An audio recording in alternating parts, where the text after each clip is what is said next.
की स्तुति की। मां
परशुराम भगवान आए कही जय जय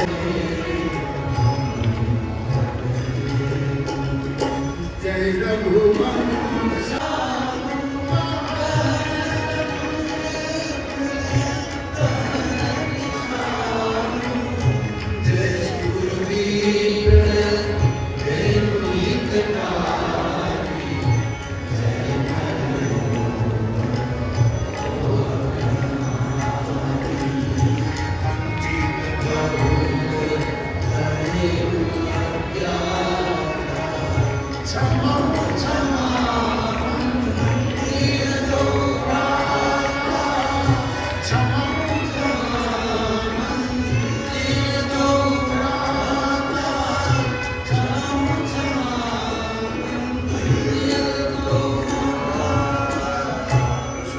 महेंद्रगिरी पर चले गए अवकाश में। चिट्ठी गई अयोध्या, महाराज दशरथ जी बारात लेकर बुला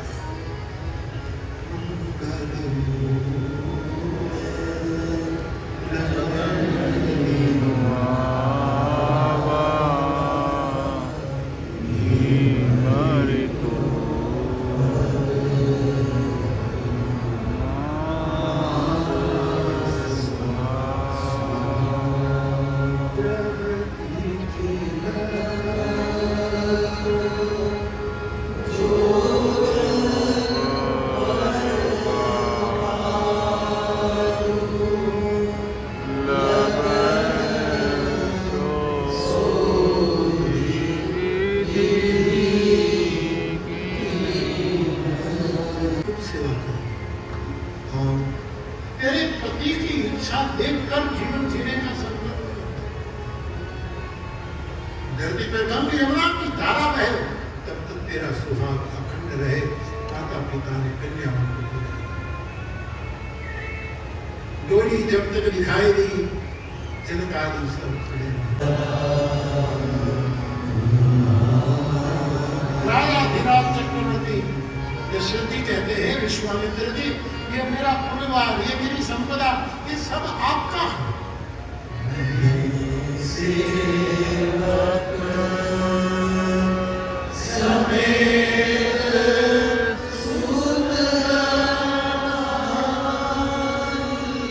महाराज आप राजा है? नहीं, दुनिया के लिए मैं राजा हूँ, लेकिन आपके लिए मैं सेवक, आपका सेवक। पर मैं अकेला नहीं, समेत सूतना मेरे पुत्रों के साथ, मेरी पुत्र वधुओं के साथ, मेरी धर्म पत्नी के साथ, हम पूरा परिवार आपके सेवक।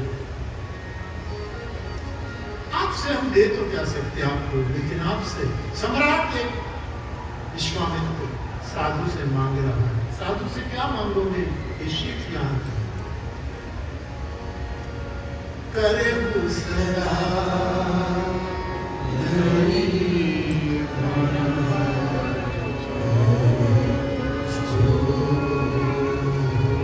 सजल नेत्र दशरथ जी विश्वामित्र जी विदा करते हैं।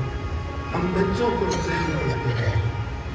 आपको हमारी याद आए तो हे महाराज हमें याद करना और आप हमें दर्शन देंगे। साधु से क्या मांगोगे? हमें दर्शन। आपके दर्शन से हमारे पाप क्षीण हो जाएंगे। विश्वामित्र की विदाई हुई, बालकांड पूरा हुआ, अयोध्या कांड के आरंभ हुए।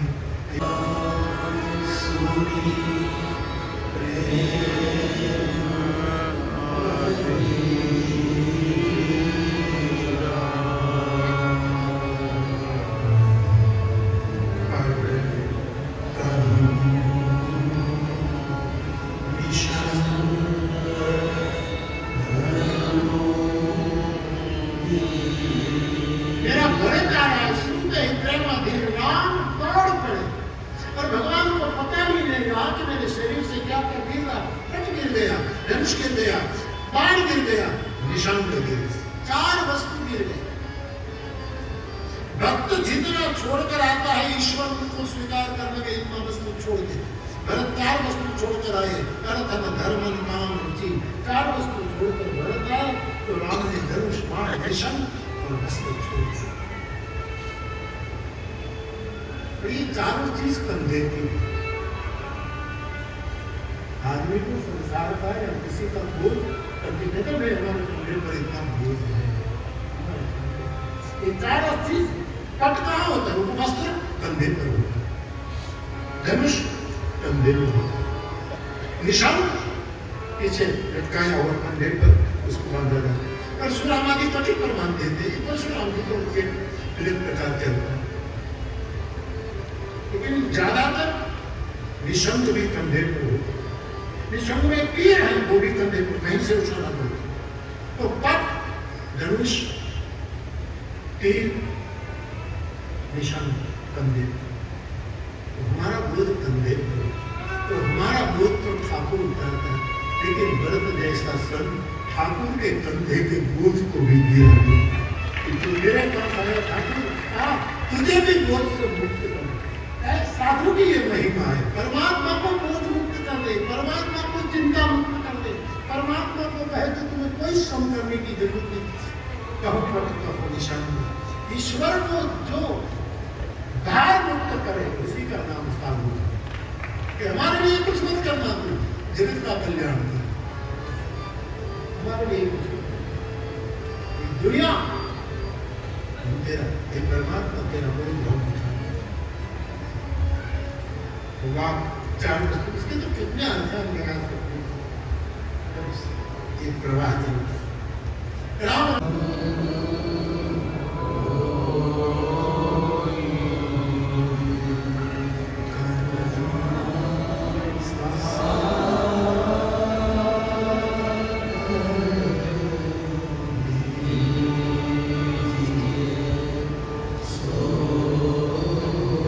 आश्रितों को ये चौपाई अपने हृदय के कैनवास पर लिखने की कि मेरा साई, मेरा मालिक, मेरा इष्ट, मेरा ईश्वर, मेरा बुद्ध पुरुष, हे प्रभु तुम्हारा मन जिसमें प्रसन्न है ऐसा ही करो। हम तो संसारी कभी ये चाहते हैं, कभी हमारी चाह की कोई ठिकाना, तुम प्रसन्न हो, तुम खुश हो। तुलसीदास जी कहते हैं, साधु संत आते हैं तो कौशल्या जी कहती है मेरे लालन को आशीर्वाद दो, मेरा लाल उसको कोई व्याधि न हो, उसको सकल कलाएं चिरंजीव हो, तुलसीदास देवी। साधु संत आशीर्वाद राम को देते, तुम खुश रहो।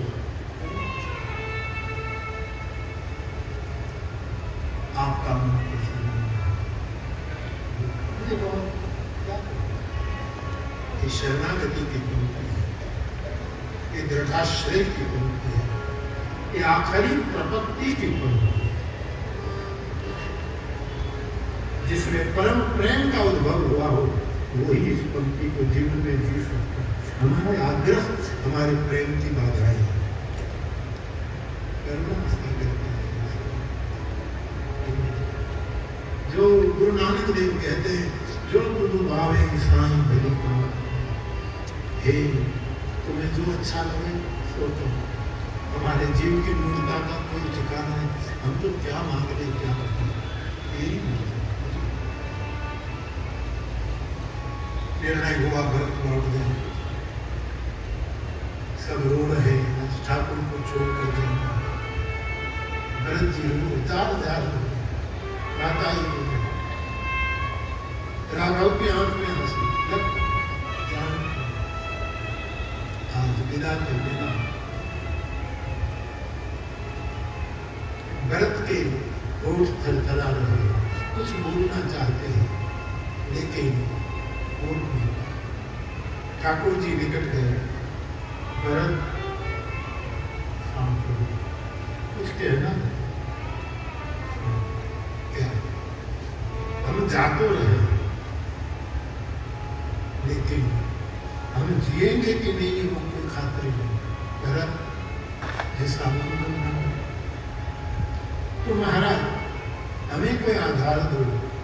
बिना आधार न संतोष है न शांति। आश्रित को अपने अपने अपने इष्ट से कुछ आधार चाहिए, तो संतुष्ट भी करें तो शांत। भरत के हृदय की ये जो भाव है उसको जान कर तुलसी को चौपाई में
द्रौपदी का वस्त्र हो रहा था और अचानक साड़ियों द्रौपदी की लज्जा को बचा रही थी।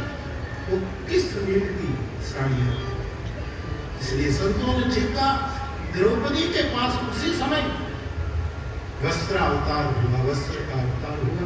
ऐसे चित्रकूट में पादुका अवतार हुआ, तो प्रकट हुई भय प्रकट पादुका। इसके लिए स्तुति लिखी गई भय प्रकट पादुका। मिथिला के संत ने अच्छी स्तुति दी।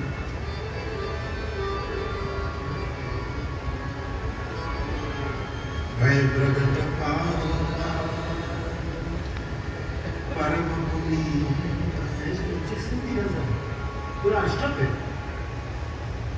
कालुका प्रदान की भरत जी पादुका लेकर अयोध्या आए, राज्य सिंहासन पर पादुका का स्थापन किया। उस दिन जनक जी रहकर राज्य की व्यवस्था करके मिथिला चले गए। गुरु की मां की आज्ञा लेकर नंदीग्राम में भरत जी ने निवास किया।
रंगकांड के आरंभ में भगवान चित्रकूट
स्वामी जी कहते हैं जिसकी कृपा लवलेश, लवलेश में क्या नाम है?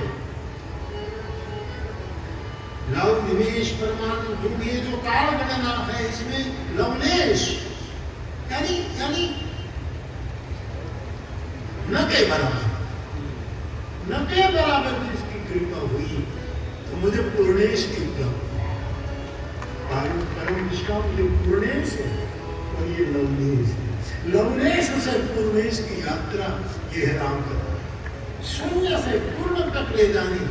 लवलेश कृपा न के बराबर कृपा हुई तो पायो परमेश में पूर्णेश में परिपूर्ण विष्णु राम। मुझे बहुत प्रिय वाक्य आखिर राम समान राम के समान और किसको कहूं? कौन है ऐसा राम के समान? राम समान प्रभु राम जैसा कोई समर्थ नहीं।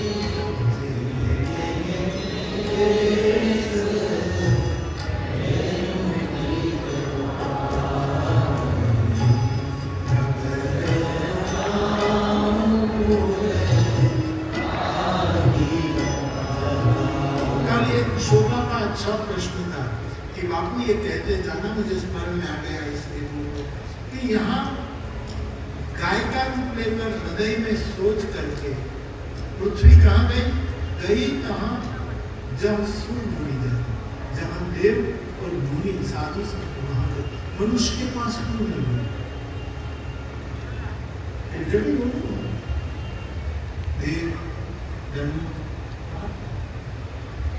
मनुष्य के पास क्यों नहीं गए? मनुष्य का नाम यहाँ क्यों नहीं है? पृथ्वी को पता होगा कि मनुष्य तो गाय को कटने के लिए छोड़ दे, मनुष्य को बीच में, हाँ देवता जैसे जो कोई मनुष्य होगा और ऋषि मुनियों के जैसे कोई मनुष्य होगा। देवताओं कई मनुष्य के रूप में देवता हो गए, कई मनुष्य के रूप में होते हुए मुनि होते। तो ऐसे ऐसे जो मनुष्य जो देव रूप रहे होंगे, इनके पास पृथ्वी ढाल नाखने कई जहाँ शुरू होने। तो ये दो पंक्तियों से कथा का आरंभ किया था, इन दोनों पंक्तियों का गान कर लिया। और हमारी कथा जगत की एक परंपरा है जो हम ठीक है इतना आप बोलो।